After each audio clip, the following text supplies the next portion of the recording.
And you're also very welcome to the launch of this much anticipated Kilkenny Famine experience here at MacDonagh Junction.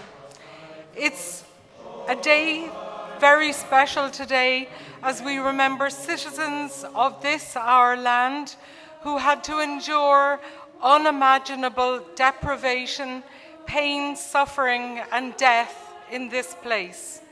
970 people died here over a period of just 4 years. The launch of this famine experience will hopefully see their lives remembered and respected.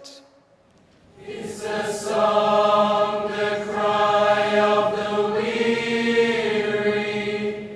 Hard times, come again no more.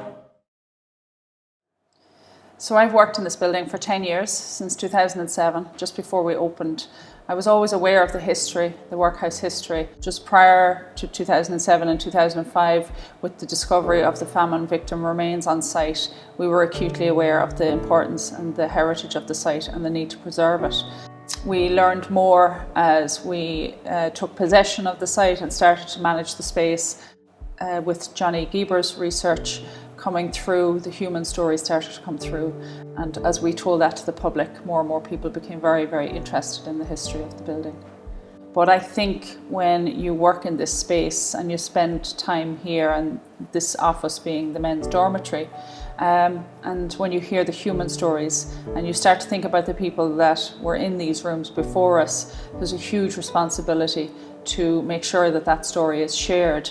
And that's what triggered it for me. And I think specifically the story of John and Patrick Saul. For me, that was a turning point as a mother of 2 boys myself. So as you take the tour, or as you're giving a tour and you tell that story, there is a very immediate and visual impact on your audience. And you could see that people wanted to know more stories like that.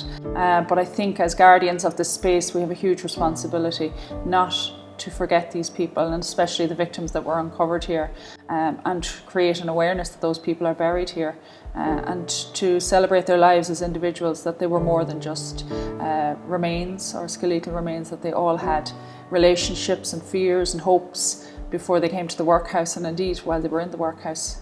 I think when we look at the history of workhouses, people focus on the bad things that happened, but there are little touches of humanity I've seen in the record books. The description of the boys from the Board of Guardians as fine, intelligent fellows, for example, shows that they weren't scorned. You know, they were welcomed into the workhouse, that nobody in the room was unaffected by their tale. It shows that the people that worked here were humans dealing with other humans. And I think there are shades of light in the darkness. And I think for me, their story shows that. And it shows hope that the workhouse may have saved those boys, that if they hadn't stopped here for that rest or that food, that they could have ended up dead on their journey. There are 3 components to the Kilkenny Famine experience. The first one is the tour itself. And the tour itself is a free, self-led audiovisual guide around the workhouse itself.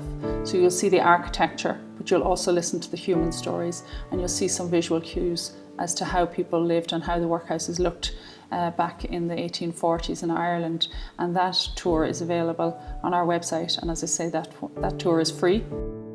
The second component was the sculpture. So we installed and commissioned an 8-foot bronze sculpture depicting John and Patrick Saul, who are the 2 boys that stayed with us in 1842. That sculpture was unveiled on the 7th of November 2017. Was created by local sculptor Annie Malloreau. It was her largest ever commission, and it depicts hope of survival and the resoluteness of those boys helping each other on their journey back to Clonmel. And the third strand was our community project, which took a year to complete, and we invited 976 individuals from the community to come to the workhouse, to come here, to learn about the history of the building, to sign a beautifully created book which records their names. And that was important because we wanted to create a record book from this project, as the people that are buried here didn't have their names recorded. So each person signed the book. They also left me their fingerprint, and those fingerprints were etched in brass, and that brass was used to adorn the crypt, the limestone crypt, where the 976 people are buried here on site. My name is Kerry Tupper. I'm a high school teacher of history and English from the Blue Mountains in Sydney, Australia.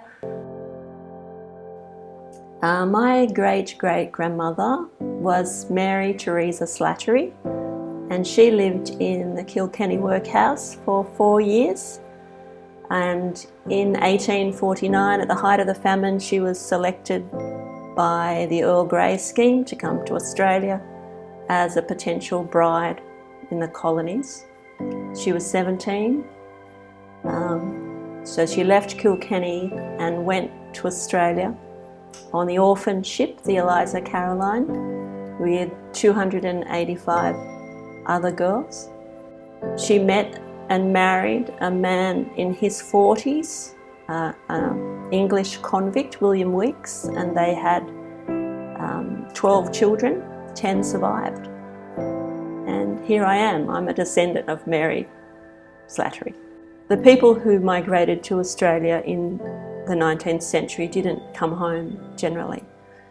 They went and made new lives, and they didn't come home. But their minds must have always travelled back to this place. And so it's been emotional for me to walk around.